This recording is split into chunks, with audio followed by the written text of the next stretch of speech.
En todo el municipio no hay un solo monumento a doña Isabel la Católica. Hemos tenido que venir aquí, poner un retrato de ella y hacerlo aquí. Hasta Ecuador tiene un monumento a doña Isabel, que es donde se hizo este año. Esta fecha tiene mucha importancia por el sesgo femenino. Es una exaltación a la figura de la mujer, entender la figura de doña Isabel la Católica. Pero no seré yo el que presente esta figura histórica. Para ello, desde Ciudad Obregón vino una persona que hace mucho tiempo que pertenece a Nuevos Tercios, que en el primer Congreso de Hispanidad que dimos en el 2010, hizo esa apertura del Congreso en el que se muestra cronológicamente cómo nace la Hispanidad, su concepto y su esencia. Y ya a partir de él venían las conferencias especializadas. Se hizo allí en el Areópago, fue un éxito enorme, sucedieron cosas muy bonitas y pues este caballero que pertenece a Nuevos Tercios desde hace mucho tiempo viene, digo, de Ciudad Obregón exclusivamente a esta ceremonia, por lo que le estamos muy agradecidos. El doctor Etsuo Tirado Hamasaki. Por favor, gracias.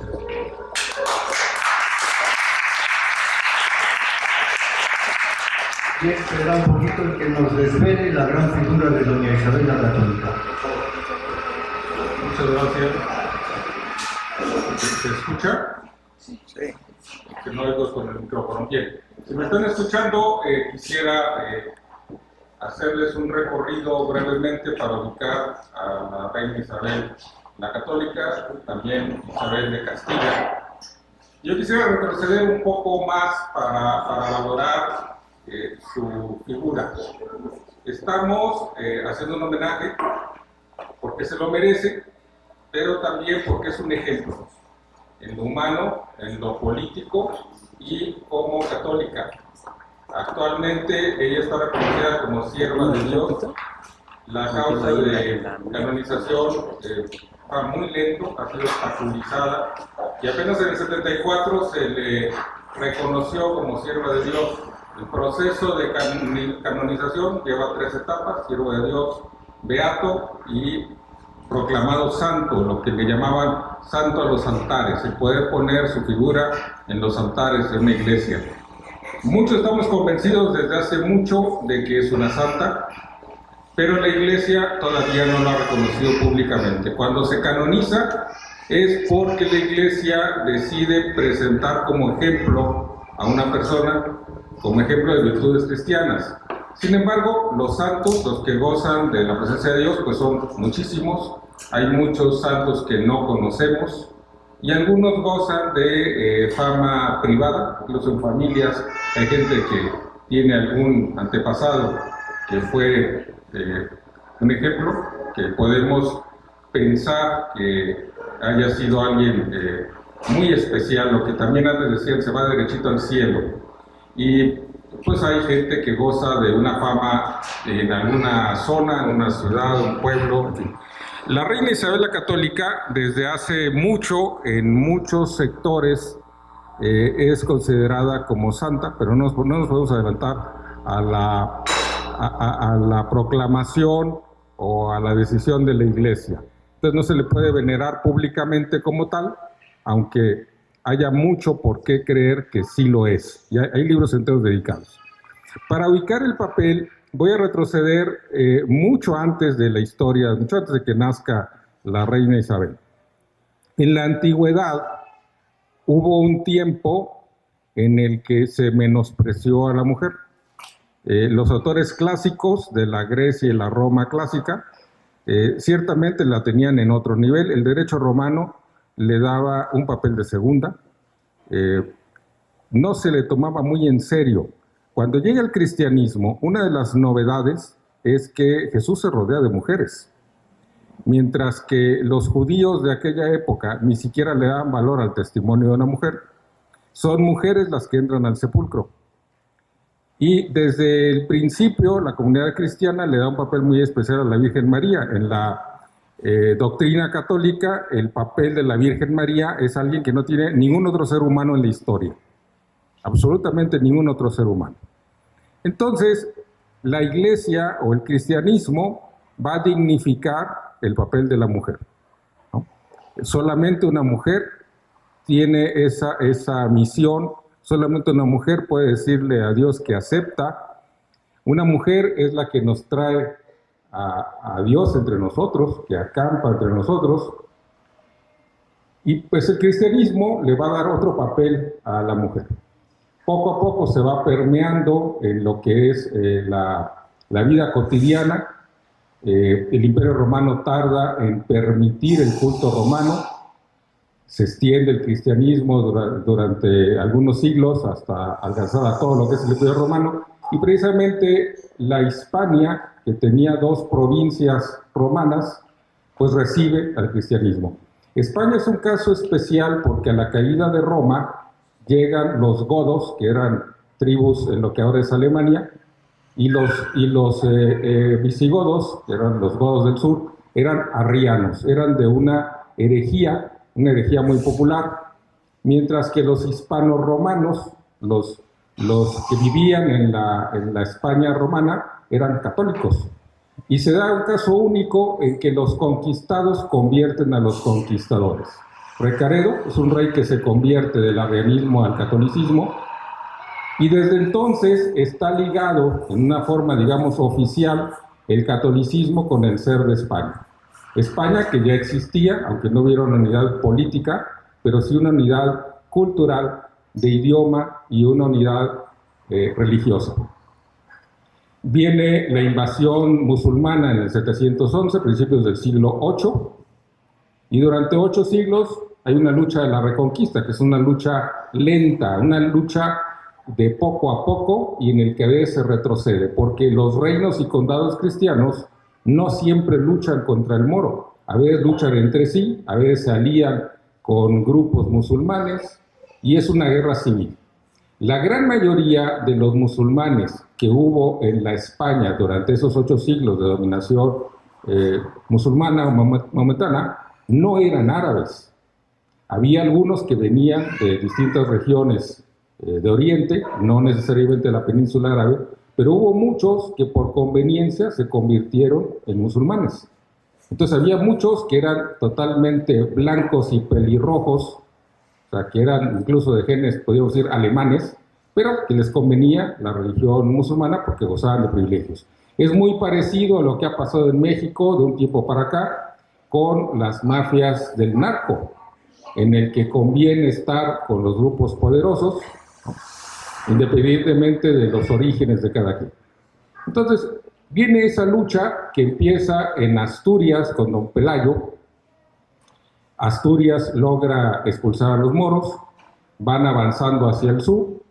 Al poco tiempo se establece el Reino de León, que absorbe a lo que ahora es Asturias, y después el Condado de Castilla se convierte en Reino de Castilla y va absorbiendo lo que ahora es Galicia, Asturias, Castilla, Extremadura, Andalucía. Entonces no es lo que hoy conocemos como Castilla, y menos las comunidades actuales de Castilla y León, Castilla-La Mancha, no tiene nada que ver. El Reino de Castilla tiene una extensión mucho mayor, y el otro gran reino que se va extendiendo es el Reino de Aragón, que tiene la otra parte, incluye lo que ahora es Aragón, pero también lo que ahora se conoce como Cataluña, Valencia, y mucho del Mediterráneo, incluyendo las 2 Sicilias, la actual isla de Sicilia y una parte de la Italia continental, que es parte de ese antiguo reino. Estos 2 reinos se alían en distintas batallas contra los moros, y cuando llega el momento en que nace la reina Isabel, tenemos 2 situaciones. Tenemos un reino de Aragón fuerte, que se ha extendido sobre todo por el Mediterráneo, y tenemos un reino de Castilla que tiene guerras internas, guerras civiles, donde hay grupos que con el pretexto de apoyar o tal o a cual aspirante al trono, en realidad pues están buscando el poder. En ese contexto nace en Madrigal de las Altas Torres la reina Isabel, que nadie se imaginó que pudiera llegar a ser reina. Hay una serie de luchas en las que termina asesinando a su hermano, y al morir su hermano envenenado, ella se convierte en heredera. hay una lucha en la que algunos apoyan a otra pretendiente, pero Isabel, que se siente con todo derecho al trono y siendo apenas una adolescente, es proclamada reina. Entonces tenemos una joven inteligente, valiente, preparada, que no duda en asumir su responsabilidad como reina. Ese es el primer rasgo. El segundo rasgo es de que ella había tenido contacto, podríamos decir discreto, casi sin que se enteraran los que podían estar interesados en alianzas dinásticas. Y ella se había comprometido con Fernando de Aragón. Esto que era muy obvio, que era una alianza conveniente, porque eran los dos reinos más poderosos de España. Estaba el condado de Portugal, no se convirtió en reino de Portugal, pero esa es otra historia. Lo más fuerte era Castilla y Aragón.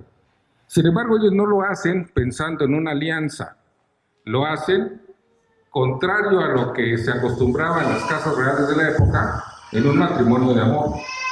Y se casan contra la oposición de los que hubieran querido hacer otro tipo de lazos. Entonces tenemos un par de jóvenes que se casan enamorados, pero que además tienen muy claro lo que quieren hacer con sus reinos. Y el lema, que en ese entonces le llamaban mote, el lema de la Casa de Aragón, se transforma. Aquí habría que retroceder otra vez a otra historia, que es la de Alejandro Magno, cuando en algún momento le presentan el nudo gordiano y que había una leyenda de que el que desatara ese nudo iba a conquistar el mundo.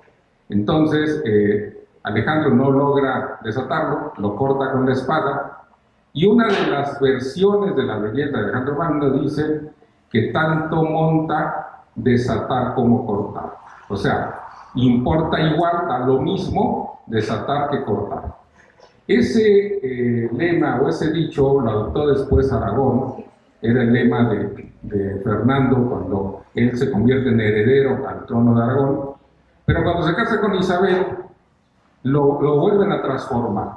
Y entonces el lema se convierte en monta tanto monta Isabel como Fernando. O sea, están en un plano de igualdad, lo que contrasta precisamente con muchas tradiciones dinásticas, donde en algunas casas, como la francesa, la mujer no tenía derecho al trono, y donde en otras situaciones la mujer que llegaba al trono le cedía el control al marido. Entonces, en ese acuerdo que ellos hacen, siendo realmente unos adolescentes, es que ella sigue siendo reina de Castilla y él sigue siendo rey de Aragón. Él no se convierte en rey de Castilla, él no asume el control de Castilla, sino que ellos como pareja van a tomar las decisiones, pero así como ahora puede haber una mujer que tenga su empresa y es su empresa, y el marido podrá opinar y aconsejar, pero es la empresa de ella, bueno, pues el trono de Castilla es de Isabel, no es de Fernando.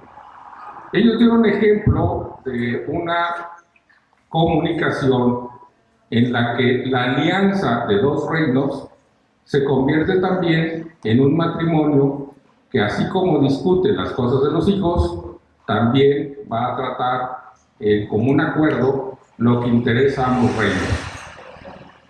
Una de tantas cosas que hicieron en conjunto fue terminar la Reconquista, y a ellos les toca terminar la expulsión de los moros.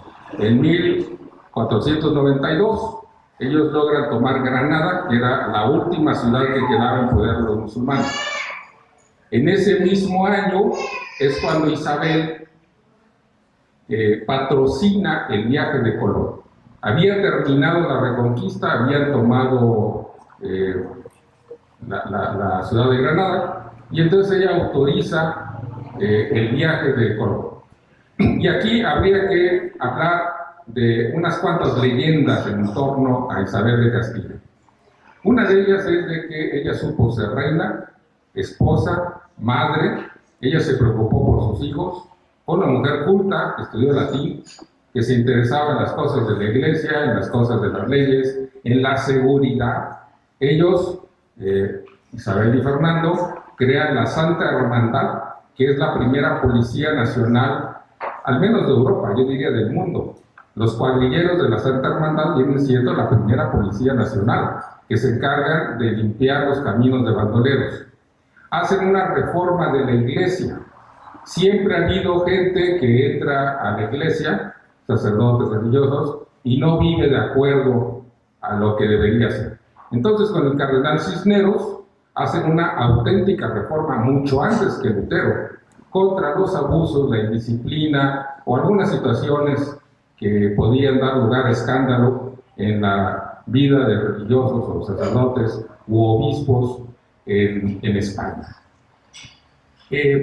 Isabel, siendo una mujer muy guapa y muy femenina, también tenía algunas cualidades que anteriormente se relacionaban con un hombre: la valentía, la fortaleza, la decisión y algunas actividades como cabalgar.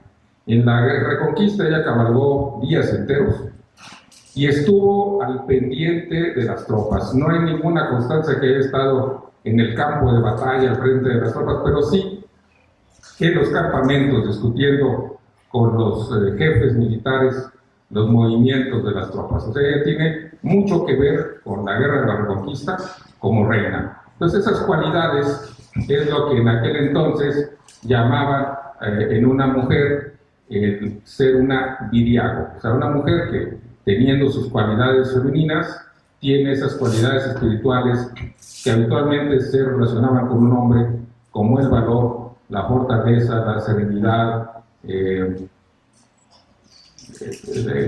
tener el control de sí mismo, incluso en la adversidad. Todas estas cualidades pues tienen que ver, ahora que un feminismo reivindica otras cosas, el hecho de que ella es reina por derecho propio y ejerce, y al mismo tiempo sabe ser esposa y madre. Llega la Reconquista, hay una leyenda tratando de manchar su memoria, que dicen que ella prometió no cambiarse de camisa. La camisa era la ropa interior, era como una bata debajo del vestido, y según esta leyenda prometió no cambiarse de camisa hasta conquistar Granada. Eso no es cierto, no hay ninguna prueba documental de que ella haya dicho o hecho algo semejante, y es parte de la leyenda negra para ensuciar su memoria. Está la leyenda de que ella empeñó las joyas para patrocinar los de Colón. Tampoco es cierto, esas joyas ya las había dedicado a la conquista de Granada. Y lo que sucede es que cuando Colón le propone una ruta para traer especies, ella hace un contrato como una empresa privada. Ella autoriza a Colón y le permite llevarse 2 barcos que en el puerto de Palos estaban detenidos porque el puerto de Palos le debía impuestos a la reina. Entonces pagan impuestos poniendo los barcos. Y los hermanos Pinzón pusieron el otro barco porque ellos también querían participar de la empresa. Era una empresa privada, como ahora. Como lo fue la conquista de México, lo de Cortés fue una empresa privada bajo patrocinio o autorización del rey. Entonces, se da el primer viaje, se descubre por casualidad América, y cuando regresa Colón, la reina se indigna de que traiga esclavos. Una de las grandes realizaciones de Isabel es haber prohibido la esclavitud de los indios, y al descubrir que había un nuevo mundo, el decir que lo más importante era la evangelización. Los indígenas, los pobladores de esas tierras, eran seres humanos que debían ser respetados, que no debían de ser despojados ni esclavizados. Cuando ella se entera de los encomenderos, algo que sucedió en los primeros años del descubrimiento de la conquista, lo prohíbe. O sea, es verdad que hubo encomiendas, pero eso fue algo relativamente breve, lo prohibió. Entonces se da una legislación en conjunto por Isabel y Fernando, pero que le interesa muy particularmente a Isabel, que hubiera un trato humanitario a los pobladores. Ella también promueve los matrimonios mixtos, españoles con indias, indios con españoles, promueve que se les dé educación a los indígenas, que haya misioneros que vengan a evangelizarlos, que haya universidades e imprentas. Entonces, a diferencia de lo que hicieron ingleses, holandeses y demás, hay una labor evangelizadora.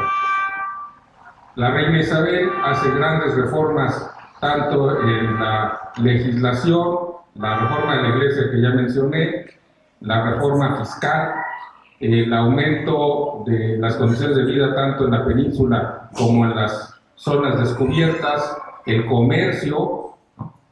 Y entonces logra dejar un legado que da lugar a una civilización como no la había habido antes y que solamente se puede comparar con lo que fue Roma. Eso lo va a continuar a su muerte Fernando ya viudo, que Fernando incorpora tanto el señorío de Vizcaya como Navarra y después otras posesiones, completando lo que es la actual España. Y después lo va a continuar su nieto Carlos I de España, nieto de Alemania, y su bisnieto Felipe II. Carlos I y Felipe II son los sauces mayores. Junto con los reyes católicos es la mayor época de expansión y de gloria para España. Y después vendrá otra época en la que España se ve con menos fuerza, que son la de los sauces menores, en la que sin embargo se dan los 2 siglos de oro de la literatura española. Se habla del siglo de oro, pero en realidad fueron 2 siglos. Ese es el papel en la historia de Isabel la Católica. Repito, como reina, una mujer que supo gobernar en beneficio de sus gobernados, una mujer guapa, inteligente, preparada, que supo ser esposa y madre, que ni estuvo controlando al marido ni se dejó controlar. Por eso, tanto monta tanto Isabel como Fernando. Y dejó ese legado con el que se construyó un imperio en el que se decía en tiempos de Felipe II, donde no se ponía el sol, porque abarcaba todos los continentes. No ha habido otro imperio tan extenso, no ha habido otro imperio que haya dejado tanto legado, no hay otro imperio donde la cultura nos haga transparentes, donde haya una identidad, para empezar, religiosa, porque se expandió el catolicismo hasta el Oriente, no nada más América, sino todo el Oriente, llegaron hasta China y Japón, obviamente Filipinas, etc. Hay una identidad de idioma, hay una identidad en cuanto a la comida. Entonces podemos hablar con un filipino, podemos hablar con un argentino, podemos hablar con alguien incluso de Guinea, un africano, y va a ser transparente, porque tal vez haya pequeñas diferencias regionales, pero nos vamos a entender inmediatamente. Fue un imperio que ya en tiempos de Isabel II no importaba color de piel, no importaba origen étnico, no importaba los antecedentes o las mezclas. Respecto a los judíos, en el gobierno de Isabel II hubo muchos judíos conversos. La expulsión de judíos y de musulmanes se debió a gente que estaba como agazapada, que fingía ser conversa y no lo era. Esa fue la expulsión de los judíos. No es cierto que perjudicó económicamente a España. La expulsión de los moriscos musulmanes fue porque hicieron una rebelión sangrienta. Entonces, hay mucho que valorar de ella como una mujer completa. Y precisamente esa es la importancia ahora, que se quiere reivindicar un feminismo que en realidad va atacando todas las bases de la civilización. Bueno, pues un ejemplo de una gran mujer es Isabel la Católica, una mujer que supo realizarse en todos sentidos, una mujer que supo ser fiel a su patria, a su marido, a su religión, que supo poner límites a los abusos en todo sentido, desde limpiar de bandoleros los caminos hasta reformar la iglesia y reformar los impuestos. Entonces, repito, como dije en un principio, un homenaje justo, pero también necesario porque es un ejemplo a seguir. Gracias.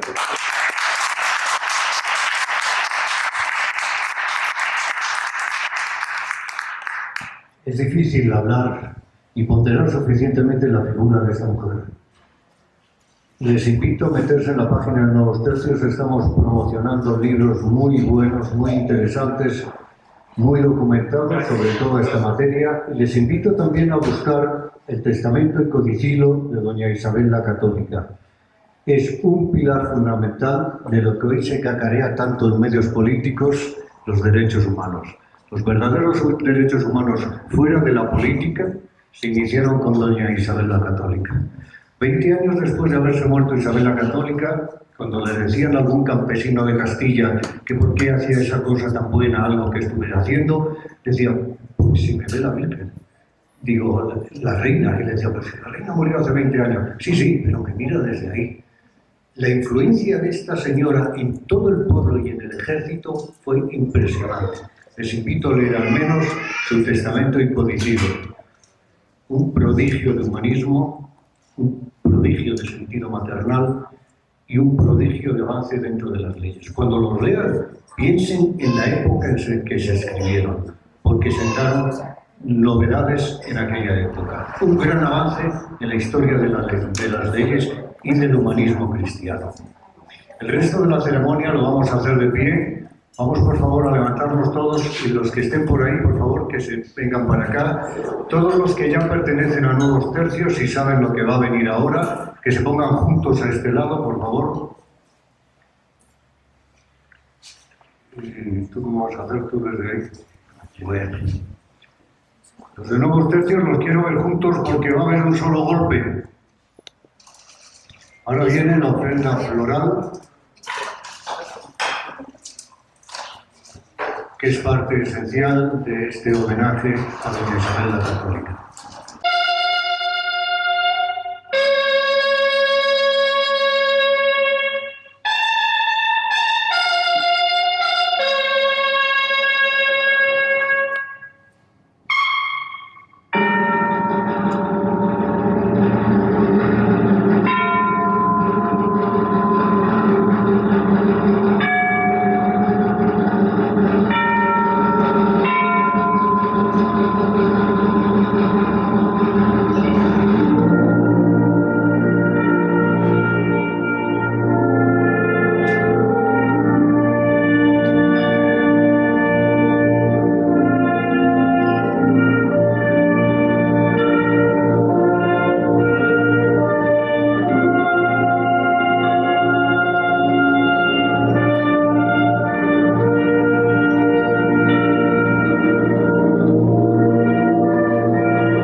Señor y Padre nuestro, que nos has manifestado tu providencia en la elección de tu sierva Isabel como instrumento de tu gloria en la significación cristiana del hombre, en la exaltación de la fe y su extensión a toda la hispanidad.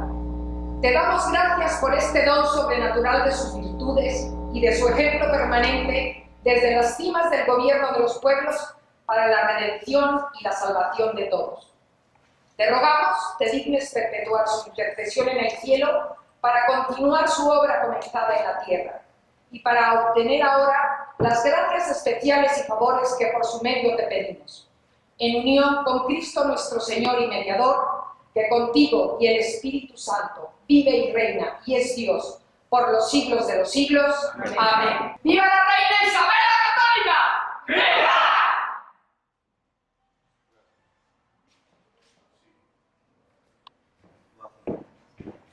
Nuevos tercios.